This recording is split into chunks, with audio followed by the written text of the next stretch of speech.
Okay. I'm going to use this to my discretion, which probably means not at all. My dad just kind of says stuff, and you have to decipher if it's the truth or not. Like, I'm proud of you, son, and stuff like that. With that, let's jump right in. All that said, good times. Hello, Joshua Whiskey. Hope you enjoy this one. All right, cool. This is how I clap to get started. Welcome to the movie debate and review show, where we watch a movie together. One person loved it, one person hates it. They don't really know who's who until I tell them. This week we watched Uncharted, the movie. I almost said Uncharted 4. It was cool. I mean, it's a video game movie, as we've seen lots of. There's always different ways to go about it. Do they want to just cater to their video game fans? Do they want a movie that is standalone or whatever? I know there was a lot of references that they used throughout the entire trilogy, so it's kind of interesting seeing they did kind of blend multiple storylines of Uncharted. I personally haven't played all the games, so I don't actually know where the movie as a whole landed, but from what I've heard, it is kind of a mishmash, so we're kind of curious what they're going to do moving forward, because they've made it look like they're going to make this a series with, even an end credit scene that kind of sets something up, so, stick around for that. So anyways, we're going to jump right into it. Brennon. Yo. On regards to loving this movie, would you... I loved it. Would you ask Whiskey why you love this movie so much? Why Whiskey loves it? Yeah, why Whiskey love it? Okay. You know what's great about this movie? It was so middle of the road that I'm like, how am I going to compliment this movie outside of Mocky Mock? Whiskey, why did you love this movie? Oh, man. I think it's just more than anything, it's a pretty fun movie. If you're looking for a good end of winter, pre-summer flick, I'd say go watch it. Give it your time. There are a lot of references in it that I thoroughly enjoyed, and as being somebody who's very into history, I really enjoyed some of the historical aspects to it. It felt kind of like a pretty good cross between Indiana Jones and Lara Croft, where it's you had some of the serious moments, but then you also had a lot of comedy, which is pretty true to the Nathan Drake things, because he's a very quippy person.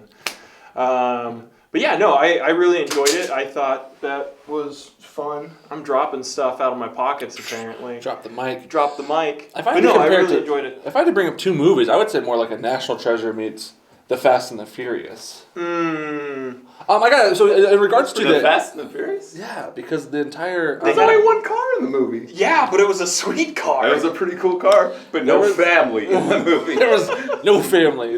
My question, I guess, would be in regards to the historical aspects of the movie. Was there any truth to any of it? Or they just kind of take control? Yeah, no. Was it like Abraham Lincoln? So maps are in fact a thing. Really? Yeah. No, that was one of the big things. I thought they were based off of MapQuest from 2000. Close. Okay. No, when they am I allowed to give some spoilers right now? Or no, not spoilers yet. Oh, okay. Just well, general stuff. There was some historically accurate stuff, but there were also a lot of things that they took liberties with, which I think is always kind of fun when you blend the truth and for sure, what's real, what's not real, and then you have people out there that are like, dude, this is real, and you're like, okay. Yeah, no, totally.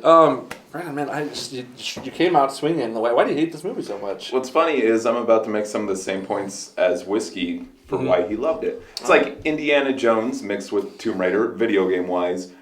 I don't even remember the Tomb Raider movies. I do. I just watched Cradle of Life. I just remember we saw a little bit of Angelina Jolie's side boob from the back, and it was like, all right, cool, I'm awake. Well, and you get full frontal Tom Holland nipple in this one. That's what made the movie for me. That's what's about watching. He's way more ripped than I expected him to be. Yeah, I knew he was toned, but yeah. Unfortunately, that's not points for the movie. I disagree. Hard disagree. It just felt very unoriginal.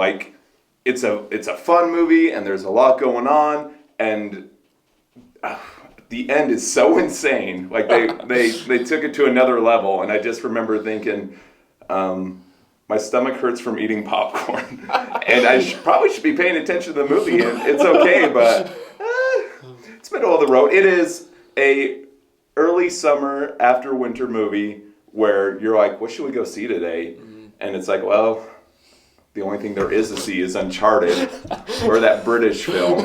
and we don't like the bridge. You should always go watch Dune. You can always go watch really Dune. good You can buy Dune now. You don't have to go watch Dune. I know, but you can still bring watch Dune it. home with you.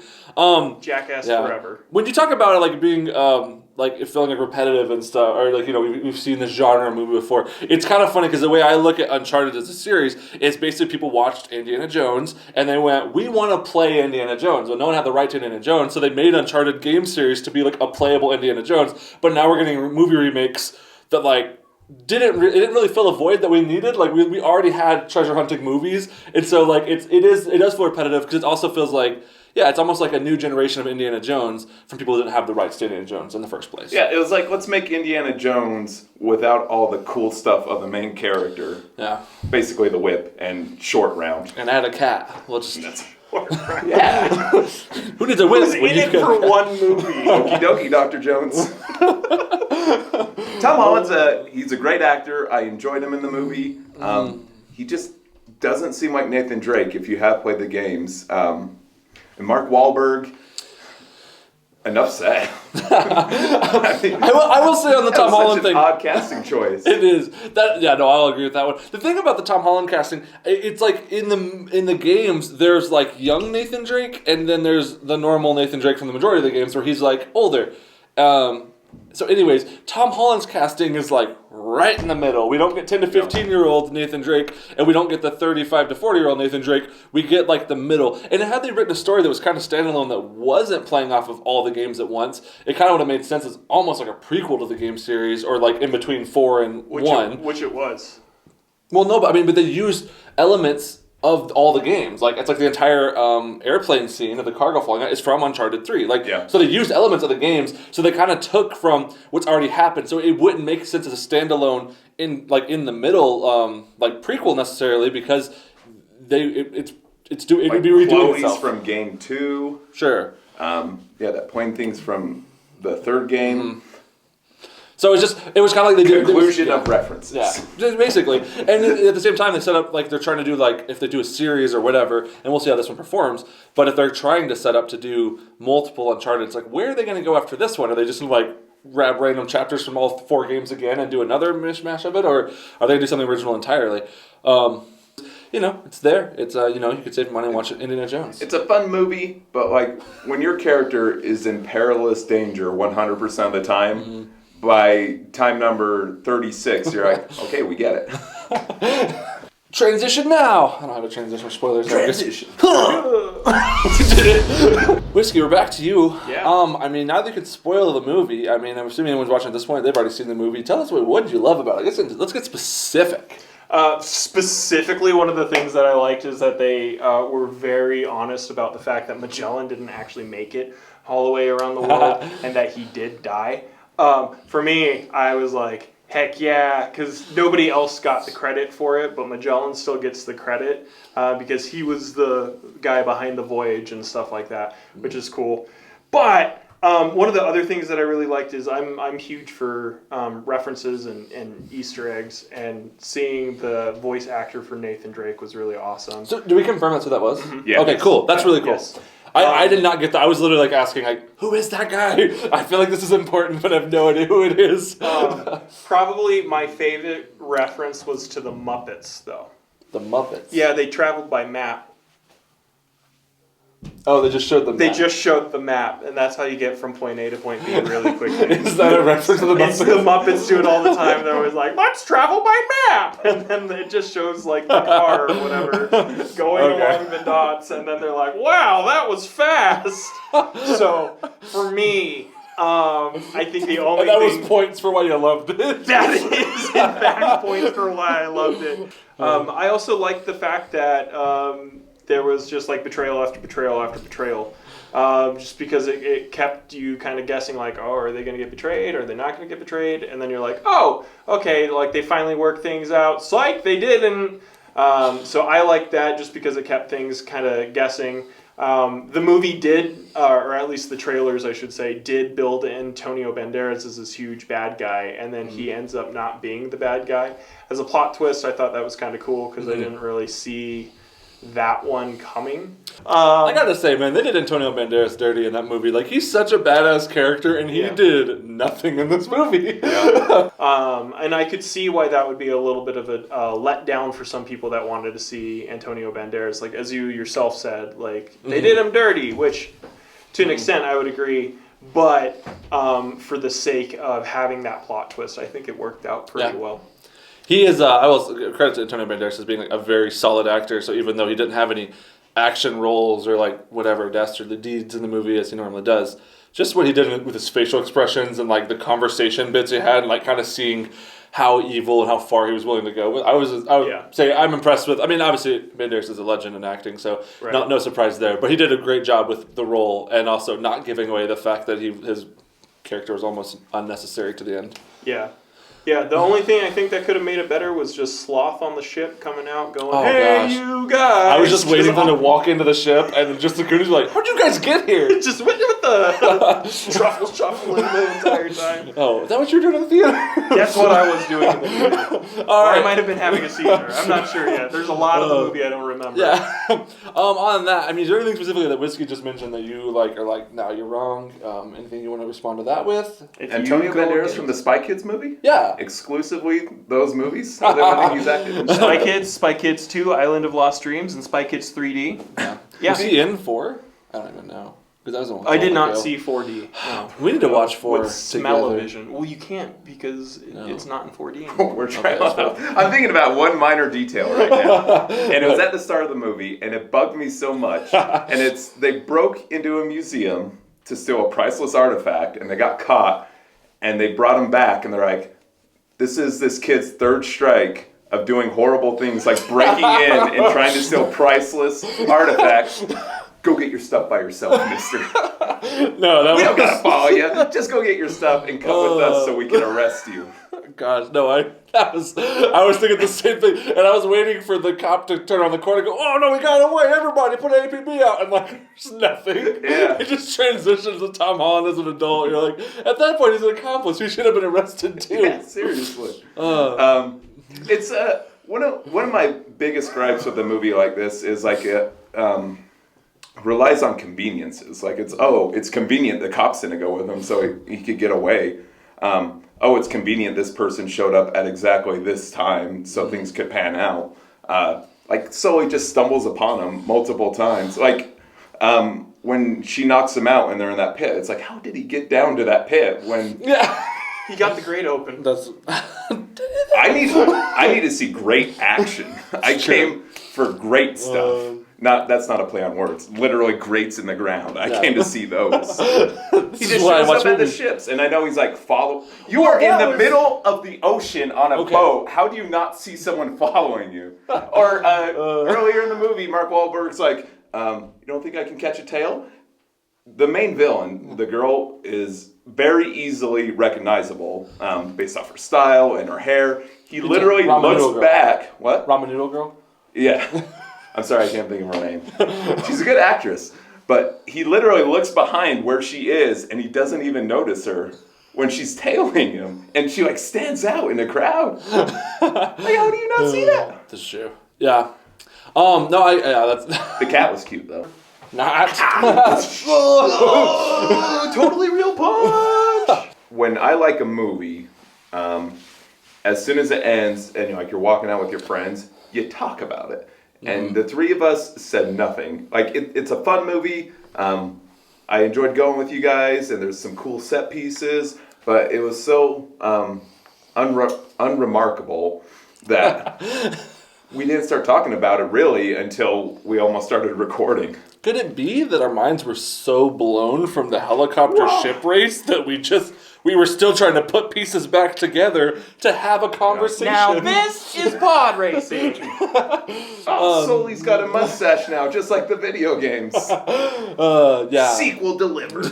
I went in just looking for a really fun movie, and that's what I got. I wasn't going in trying to find like the next Academy Award-winning movie by any means. Yeah. It's a video game movie. I expect it to be a little bit on the unrealistic side.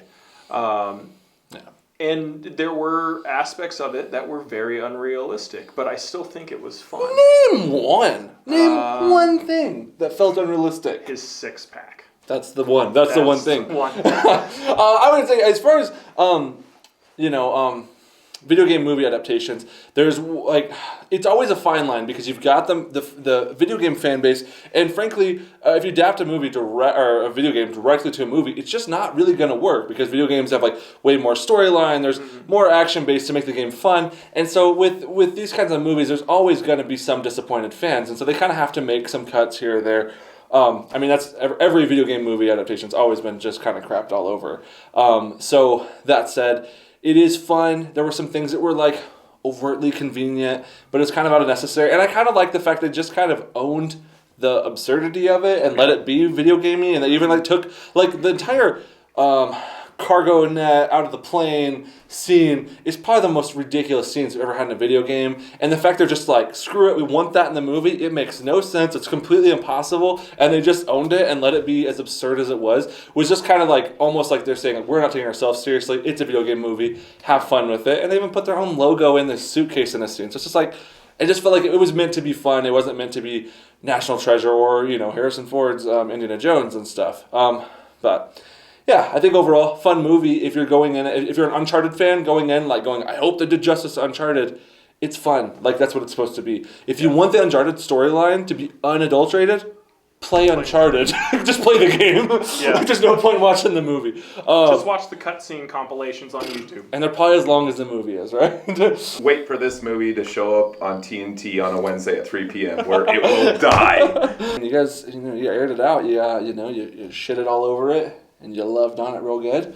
The last thing I want to do is, one of the controversies around this movie has been the casting. A lot of people had a lot to say about Tom Holland not being a good casting choice as Nathan Drake because of his age and the fact he's like in between the two ages Nathan Drake is in the game. So I was going to say, who would you guys cast? And mind you, before you give me an answer who you cast, you have to also cast Tom Holland in something of theirs to trade the roles. So who would you guys cast as Nathan Drake? Dennis Rodman. Okay.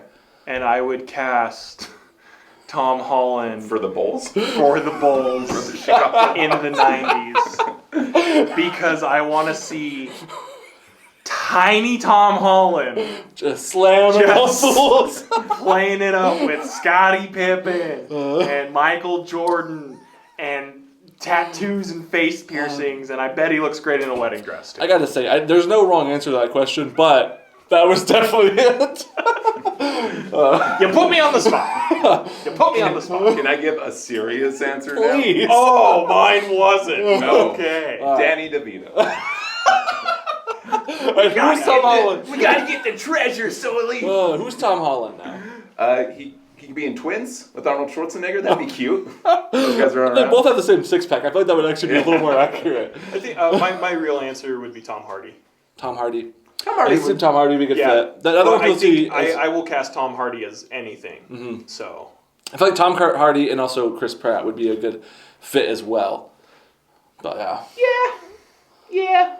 So I think sure. Chris Pratt is he's aged out of it a little bit, but the perfect guy would be Nathan Fillion. That's everyone talks about Nathan Fillion, but it's like he doesn't fit the character currently. Yeah, the Firefly Nathan Fillion would be perfect for the Nathan Drake. I mean, he looks so much like him. Yeah, that's who he's based off of.